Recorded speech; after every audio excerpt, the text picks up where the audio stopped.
Siguro katong una nimong pagtungha ngadto sa eskwelahan. Labi na gayud kung ikaw bag-o sa maong tunghaan, ikaw nagduha-duha og tagad sa uban. Ngon gani diha sa imong pagsulod, diha sa inyong classroom, labi na gayud kung wa kay kaila unsa man imong buhaton, maniid sa ka, no? Imong tan-awon kinsa man akong makuyog sa classroom. Kini ba sila ang akong classmate o nay uban diri na nilingkod lang nga dili dayon nako classmate? Or basi nay uban diha nga magbugal-bugal, musaka diha sa platform pero dili dayon ito siya ang maong teacher. Usahay no, nakasinati jud ko ana nga nay nagbugal-bugal sa among classroom. First year pa ko ato sa engineering ngadto sa usa ka universidad nga ri sa Sugbo. Na inisulod, batan-on pa siya, niingon siya, class, na ako'y duha ka news. Ang usa good news, ang ikaduha bad news. Unsa may inyong gustong madunggan, unang madunggan, niingon sila, good news. Okay, niana tong teacher, nga nibarog dito sa may tubangan, no? Today, dili ta magklase. Alipay kay mas jante kay walay klase unang adlaw sa pagtungha diha sa eskwelahan. And the bad news is dili ako ang inyong teacher, no? So, ang bad news o good news na cancel ra gayud, no? Kay wala sila kasayod kung naabay teacher nga motungha, kay katong ni barog sa tubangan, impostor man, no?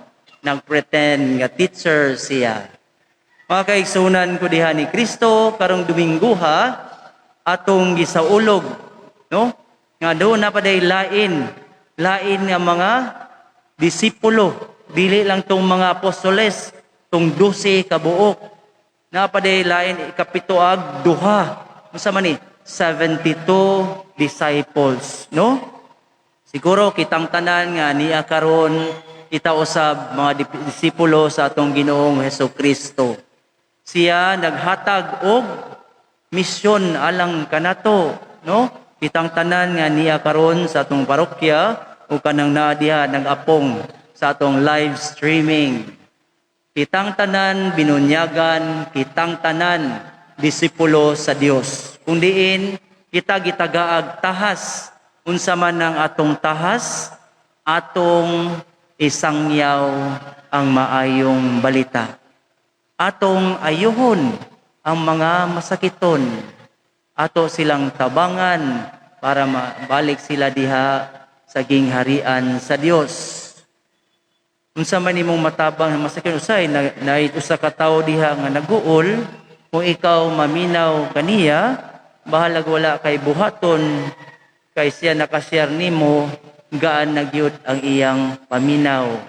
Ngano man abantay mo kung ikaw mo share diha sa lain, kay imong suod nga higala, na kay dakong problema, pag umani mo share, imong problema, nigaan. Nga naman, kay duha naman mo ng problema, di ba? Pero, ang the best ni ini, kay duha na pod katawo ang maghuna-huna unsay solusyon sa imong problema. Mga kaigsunan, diri sa atong ebanghelyo, giingon diha nga, jutay na lang gayod ang mga mamumuo, kanang mo trabaho, para magsangyaw sa maayong balita. Unsa may giingon sa atong Ginoo, una natong buhaton, mag-ampo. Importante ang pag-ampo. Kitang tanan ng inahanglan sa gasa sa Dios. Maski unsa pang kalisod ang atong agian, unsa pa nga mga kasakit, no? Yung bation nimo mura na kag gilansang sa krus, ayaw kaguol, no? Pagmaya kay imong pag-antos sama sa pag-antos ni Kristo diha sa krus, ikaw nakig-uban sa Ginoo. Pero ang atong lauman kay kita man ni buhat sa mga ayong buluhaton, kita naning kamot, no? Naning kamot ni isangyaw ang Dios, daghan mo supak na to, padayon lang gihapon kabuta sila, daniha sila paduol diha sa Dios. Ug unsa man atong lauman niini, dili lang ta magmaya, no? Isama sa apostoles, nalipay sila sa ilang pagbalik sa mga disipulo diay kanibalik katong kapatiwag duha sa ilang pagbalik nisulti sila sa mga maayong panghitabo, di ba?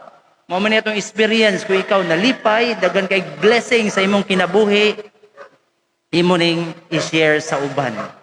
No? Kay imo ning i-share, ikaw sab napalipay sa uban, naghatag ka paglaom nila.